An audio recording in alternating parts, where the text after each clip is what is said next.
যাকে তাসবিহ দেওয়া হয়, যার সঙ্গে মুসাব্বা বিহির ভিতরে বিষয়টা বেশি থাকে মুসাব্বার তুলনায়।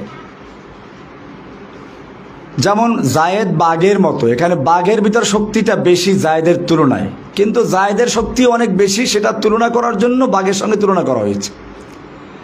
এইবারে আমরা আয়াতের দিকে লক্ষ্য করি। আল্লাহ বলছেন ওয়ালাইসা যাকারু কাল উনসা, পুরুষ নয় মেয়ের মতো। তার মানে মেয়েরা হচ্ছেন অনেক ঊর্ধ্বে। এই আয়াত থেকে আমরা বুঝলাম যে আল্লাহ সুবহানাহু ওয়া তাআলা মহিলাদেরকে কত গুরুত্ব আরোপ করেছেন। মহিলাদের বিষয় কোরআনে বহু বিষয় আছে, আমি সব বিষয়গুলো আলোচনা করব না। কয়েকজন মহিলাদের বীরত্বের কথা, তাদের আল্লাহর প্রতি ঈমান আস্থার কথা উল্লেখ করেছেন গুরুত্ব সহকারে। তার মধ্যে একজন হচ্ছেন ফেরাউনের স্ত্রী। আল্লাহ তাআলা কোরআনে তুলনা করেছেন অদরাবাল্লাহু মাসালাল লিল্লাযীনা আমানু ইমরাআতা ফিরআউন إذ قالت رب ابن لي عندك بيتا في الجنة ونجني من فرعون وعمله ونجني من القوم الظالمين وضرب الله مثلا আল্লাহ সুবহানাহু ওয়া তাআলা দৃষ্টান্ত স্থাপন করেছেন, উপমা সেট করেছেন লিল্লাযীনা আমানু, যারা ঈমান এনেছে, ঈমান আনার পরে বিভিন্ন পরীক্ষার সম্মুখীন হয়, জেলে যায়, নির্যাতিত হয়, স্বামীর দ্বারা নির্যাতিত, শাশুড়ির দ্বারা নির্যাতিত, এরকম শাশুড়ির স্বামীর বাড়ির লোকজনদের দ্বারা নির্যাতিত, এরকম যারা বলে যে এত কষ্ট এত নির্যাতন, আল্লাহ তাআলা সেই নারীদেরকে, মুমিনদেরকে বোঝাচ্ছেন অদরাবাল্লাহু মাসালাল লিল্লাযীনা আমানু ইমরাআতা ফিরআউন, মুমিনদের জন্য, মুমিন নারী পুরুষদের জন্য ইমরাতে ফিরআউনকে দৃষ্টান্ত স্বরূপ পেশ করা হচ্ছে। إذ قالت رب ابن لي عندك بيتا في الجنة, যখন সে বলেছিল হে আমার রব, তুমি আমার জন্য তোমার নিকটে জান্নাতে একটা ঘর তৈরি করে দাও। তোমার নিকটে, ইনদাকা তোমার কাছে, বাইতান ফিল জান্নাহ জান্নাতের মধ্যে তোমার কাছে একটা ঘর তৈরি করে দাও। আল্লাহু আকবার, কি সুন্দর দোয়াটাই করেছেন। কেমনে এই দোয়াটা করলেন? এই দোয়া কেন করলেন তিনি?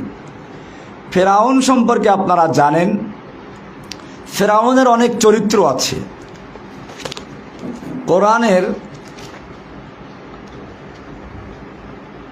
সূরা কাসাসের শুরুতে আল্লাহ সুবহানাহু ওয়া তাআলা ফেরাউনের চরিত্র সুন্দরভাবে তুলে ধরেছেন। এছাড়া কোরআনের বহু জায়গায় ফেরাউনকে নিয়ে আলোচনা করেছেন। তো এইখানে আল্লাহ সুবহানাহু ওয়া তাআলা ফেরাউনকে নিয়ে বিস্তারিত আলোচনা করেছেন। সূরা কাসাস কত নম্বর সূরা যেন?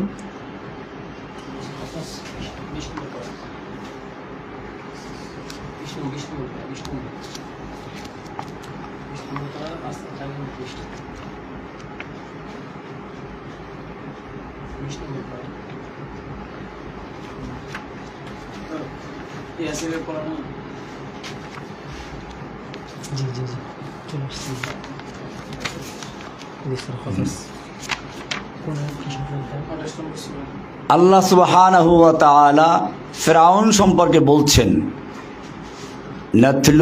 নাতলু আলাইকা মিন নাবাই মূসা ওয়া ফিরআউনা বিল হক। নাতলু আলাইকা, হে নবী আপনার উপরে আমি তিলাওয়াত করছি, মিন নাবাই মূসা ওয়া ফিরআউনা বিল হক, ফিরআউন এবং মূসার বিষয়টি, সংবাদটি বিল হক, সত্য সহকারে। ফিরআউন এবং মূসার সংবাদ থেকে মিন নাবাই কিছু অংশ আমি আপনার সামনে পেশ করছি। লিকাউমি ইউমিনুন, মুমিনদেরকে বোঝার জন্য। এইখানে গিয়ে আল্লাহ বলছেন ইন্না ফিরআউনা আলা ফিল আরদ, নিশ্চয়ই ফিরআউন আলা ফিল আরদ একচ্ছত্র ক্ষমতার অধিকারী হয়েছিল। আলা মানে উলুফুন থেকে, সে সবার মাথার উপরে চড়ে বসেছিল। তার মানে তার কথা ছাড়া কারো চাকরি হয় না, তার কথা ছাড়া কোনো বিচার হয় না। বিচার বিভাগ, পুলিশ বিভাগ, যত রকমের মানুষকে সে নিজের গোলাম, নিজের দাস দাসীতে পরিণত করেছিল। আলা ফিল আরদ। এমনকি কোরআনের অন্য আয়াতে বলছেন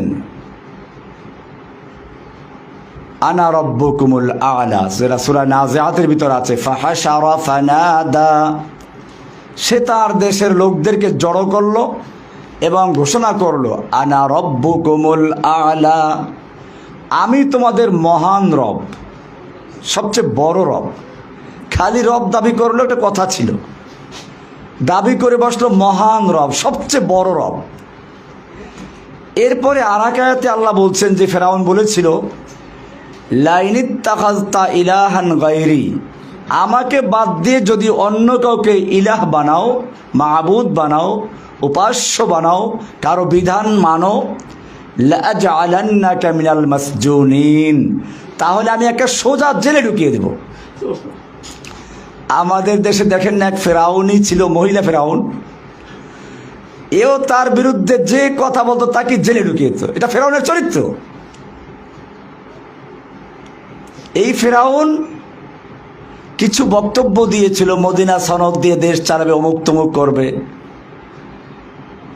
তো আমি তার প্রতিবাদ করেছিলাম, মদিনা সনদে কি আছে তা তাকে দেখিয়ে দিয়েছিলাম আলোচনার মাধ্যমে। ওই ফেরাউন যেটা করেছিল, এই ফেরাউন সেটাই করেছে। কোরআনে যেটা বলা আছে লাইনিত্তাখাযতা ইলাহান গায়রি, আমাকে বাদ দিয়ে যদি কোনো ইলাহ বানাও, লাআজআলান্নাকা মিনাল মাসজুনিন, একটা সোজা জেলে ঢুকিয়ে দেব। এই জেলে ঢুকিয়েছিল আমাকে, এই জেলে ঢুকিয়েছিল আল্লামা সাঈদী রাহমাহুল্লাহকে, এই জেলে ঢুকিয়েছিল হেফাজতের সব আলেমদেরকে, মাওলানা মামুনুল হক সহ আরও যত আলেম ওলামা এই দেশে আছেন। হেফাজতের চট্টগ্রামের, ব্রাহ্মণবাড়িয়ার কত লোকদের শহীদ করে দিল। এটা ফেরাউনের একটা বিশেষ বৈশিষ্ট্য। লাইনিত্তাখাযতা ইলাহান গায়রি, যদি তুমি আমাকে বাদ দিয়ে অন্য কোনো ইলাহ বানাও, তাহলে লাআজআলান্নাকা মিনাল মাসজুনিন, আমি তোমাকে সোজা জেলে পুরিয়ে দেব। এরপরে তার আর একটা বৈশিষ্ট্য যেটা এখানে আছে, ইন্না ফিরআউনা আলা ফিল আরদি ওয়া জাআলা আহলাহা শিয়া, এবং সে তার জাতিকে বিভিন্ন দলে, বিভিন্ন গ্রুপে বিভক্ত করেছিল। আমাদের সমাজের যে ফেরাউন বিদায় নিল, সেও একই কায়দায় এই জাতিকে বিভক্ত করেছিল।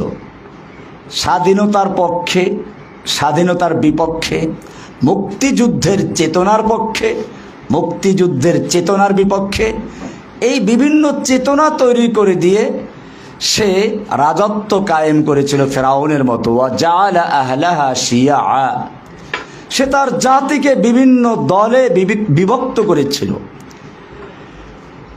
ইস্তাদঈফু তাইফাতাম মিনহুম, যাদেরকে বিভিন্ন দলে বিভক্ত করেছিল তাদের একটা দলকে সে দুর্বল করে রাখত, তাদেরকে পুলিশ দিয়ে গ্রেপ্তার করাতো, বাড়িঘর লুটপাট করাতো। ইস্তাদঈফু তাইফাতাম মিনহুম, তাদের থেকে একটা গ্রুপকে সে দুর্বল করে রাখত। ইউযাব্বিহু আবনাআহুম ওয়া ইস্তাহয়ী নিসাআহুম, সে ওদের দুর্বল সম্প্রদায় যাদেরকে দুর্বল করে রেখেছিল তাদের পুরুষদেরকে সে জবাই করে ফেলতো, নারীদেরকে সে জীবিত রাখত। ইন্নাহু কানা মিনাল মুফসিদিন, আল্লাহ সুবহানাহু ওয়া তাআলা ইরশাদ করছেন যে সে ছিল একটা সন্ত্রাসী। আমাদের ফেরাউনও কত বড় সন্ত্রাসী ছিল, তার সোনার ছেলেরা এদেশে না করেছে এমন কি অপরাধ আছে? ধর্ষণ করেছে, লুটপাট করেছে, খুন করেছে, গুম করেছে, গরু চুরি করেছে।